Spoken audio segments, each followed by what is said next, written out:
please meet the new DJI Osmo Pocket. I was at the launch event for the DJI Osmo Pocket when they announced it in Times Square. I was invited alongside a bunch of my YouTube friends in New York City, which was a blast because we got to hang out, see what this thing was about, but I couldn't wait to actually have it in my hands in the field before I could do an actual review, and that's what this is going to be. So I tested it in New York, California, and now I'm in Thailand. And I would like to excuse the traffic, audio, sound. This is the first time that I'm trying to do one of these review videos out while I'm backpacking and traveling the world, so I hope it's okay. So let's talk about this little tiny baby small gimbal camera, if I liked it and if I think you're going to like it. It's $350 retail and it is this small. It's legit the smallest thing ever. It's so small. I would say that it closely resembles the camera and gimbal system that you would find on the bottom of DJI drones. Good doing. So how is the video footage, Kraig? I would say it has a mobile look to it. There's really no depth of field, and it's very sharp. It looks like it was shot on a phone or a drone camera. Honestly though, I'm not sure if it's wide enough for what I'm looking for. The specs on the DJI website say 26mm, and that seems about right. This is a side-by-side comparison between my Sony A7III with a 16mm attached and the Osmo Pocket. The small 10mm difference between the two focal lengths makes a huge difference when it's that wide. And I'm used to a 16mm look on a full frame sensor for my gimbal shots. I had really good success with the 16mm on a Zion Crane 2 during my trip to Japan. I would say that the iPhone focal length and the Osmo Pocket focal length are close.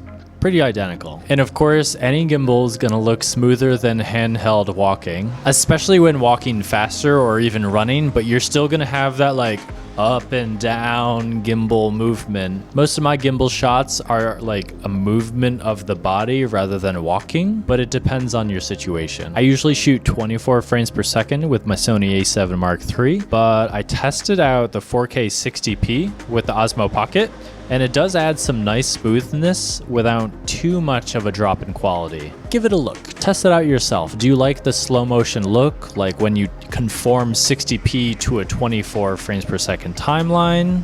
Maybe, I don't know.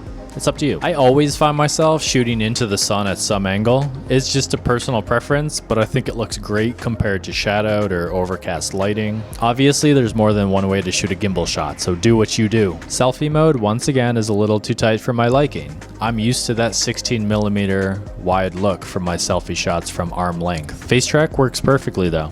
I like it when the white box shows up and you know that you're locked in. Connecting to your iPhone app is great and super easy. I found myself wanting to dial in manual settings and monitoring with my iPhone most of the time. So attaching a phone is probably a must-have for me. Auto exposure usually overexposes your image like usual. I would say auto exposure works 50% of the time. You can try and use the exposure compensation feature like -1/3 or 2/3 stop, but it'll probably bounce around more than you like. For me, every shot needs the phone attached and manual settings dialed in. Hey, that's what makes me a pro, okay? The gimbal turns on and off super quickly, which is nice. And it's off, good to go, right?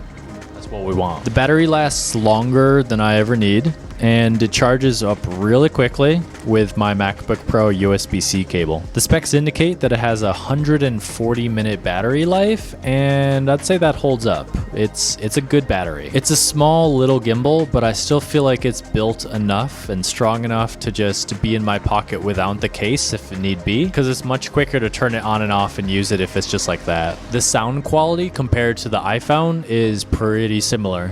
All right, so right now I'm testing the sound quality. This is the iPhone microphone, and this is the DJI Osmo Pocket microphone. But of course, the Rode VideoMic Pro blows it out of the water. DJI Osmo Pocket, VideoMic Pro Plus. But I usually don't use audio when I'm using gimbal stuff, so MOS is fine. In conclusion, If I wasn't so used to the 16mm focal length of my only lens, I think using the DJI Osmo Pocket would be a no-brainer. I'll give it a few more chances while I'm backpacking around Thailand and see if I can get over the 26mm focal length. Other than that, I absolutely love everything about this device, and I think it's a huge move forward for gimbals in general. I can't wait until they release an update with a wider lens, an improved image quality, pretty much a better camera. But in the end, I'm a purist, and I want the same camera that I'm shooting everything else with to match my fake dolly shots. Check the description for a link to view and buy the DJI Osmo Pocket yourself. It's an Amazon affiliate link, so if you buy anything, I get a commission, which is greatly appreciated. Oh.